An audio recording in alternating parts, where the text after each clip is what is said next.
Good evening.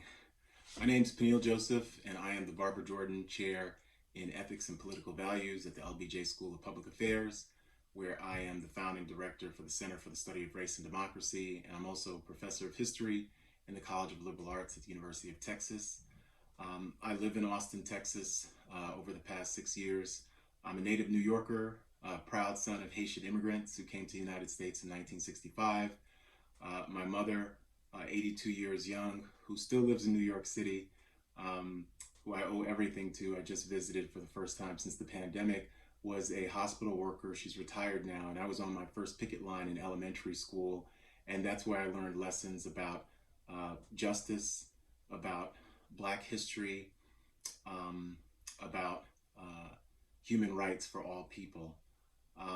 This is an extraordinary event to discuss reparations here in the city of Austin, atonement, reconciliation. I've written about this extensively, and I've been asked to just give a framing for the whole cause and policy impact of reparations in the city of Austin. There's going to be a difference between reparations, atonement, and reconciliation. I call those things truth, justice, and reconciliation. When we think about reparations, the beginning is with truth. We have to talk about not only the history and the legacy of racial slavery in the United States, but the way in which racial slavery built up supply chains of power and privilege for whites and grief and misery for Black people, not just at the federal level, but at the local level. When we think about atonement, atonement is connected to that truth-telling, but reparations is something that is connected to atonement. To repair something continues the process of atonement. Atonement is both acknowledgement, but then it's repair. In the case of Austin, the 1928 master plan that mandated segregation, and we have so many people have written brilliantly about this, including my colleague Eric Tang at the University of Texas at Austin, and the Institute of Urban Policy and Research, IUPRA, has done great work on this. And the Center for the Study of Race and Democracy that I direct, we've done work on this as well.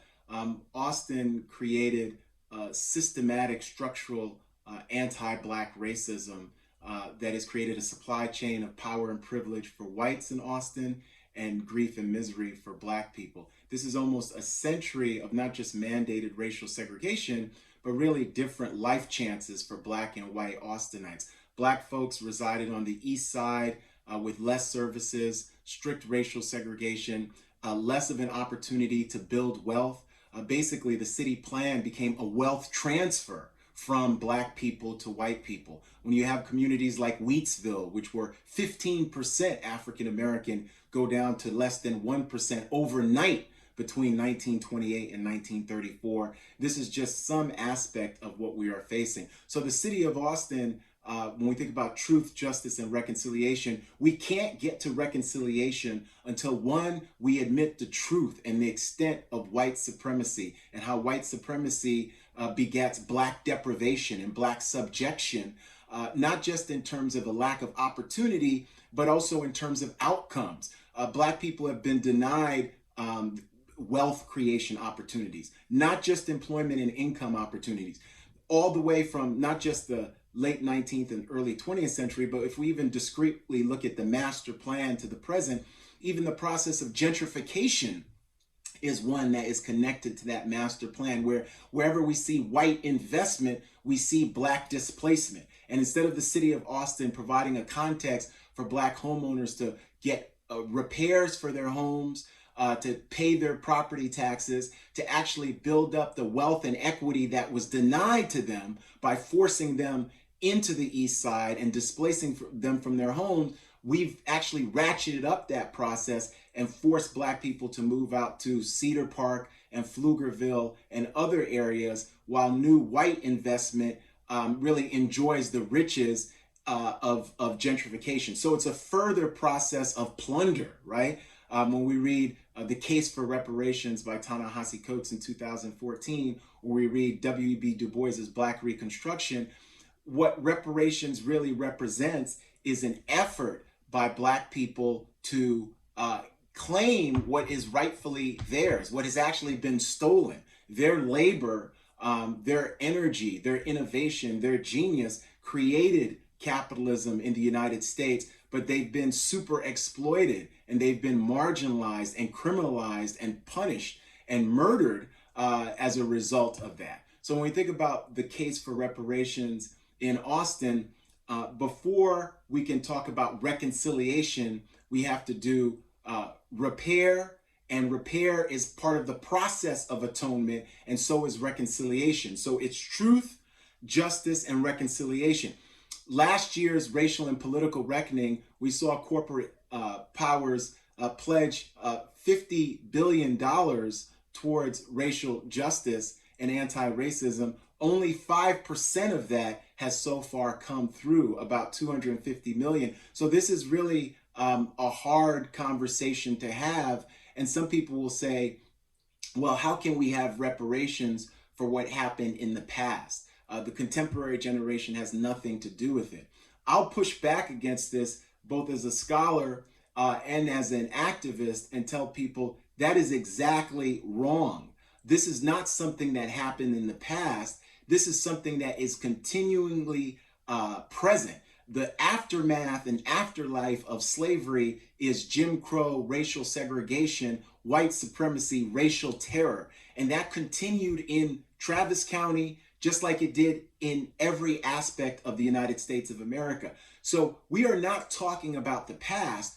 We are looking to the past to shape the present and the future, to provide people a context to understand why would the city of Austin pay reparations to Black people, and how would that look like? How would that look like in terms of creating wealth? How would that look like in terms of housing? How would that look like in terms of employment and jobs? What is not only the University of Texas at Austin and Houston Tillotson and higher education institutions, how would that affect them? But how does that affect Silicon Hills right here in Austin? We have so much thriving venture capitalists, private equity, hedge fund, and corporate power and innovation here. What is owed to Black people on that extent? And it's a lot. It's actually a lot. So it's great for us to have this conversation, but we have to distinguish between atonement, reconciliation, and reparations. None of those things can happen without reparations. Reparations actually precedes those, even as on some levels people want reconciliation to come first. Reconciliation is never going to come without a process where we tell the truth about not just our past history, but our contemporary history. African Americans are 13% of the US population.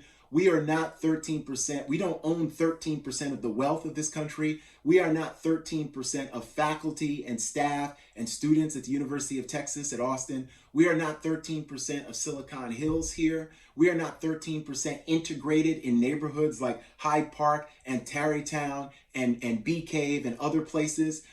We do not have 13% of the income and the outcomes that are positive along the social economic indicators.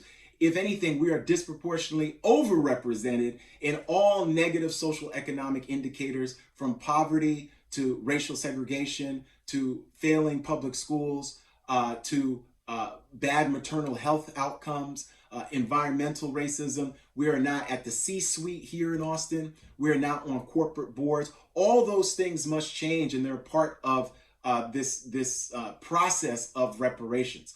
Finally, what I'll say is this.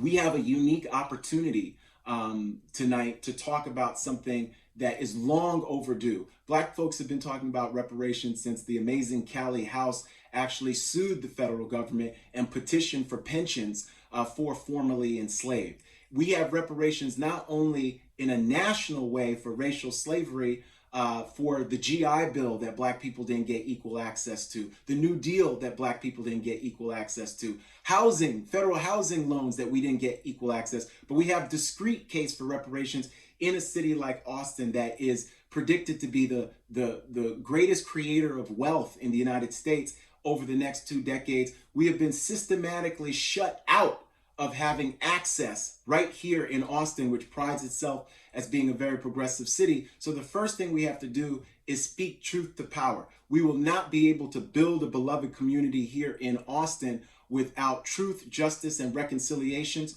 Reparation is the key to that, and we can't get reconciliation without reparations. Thank you.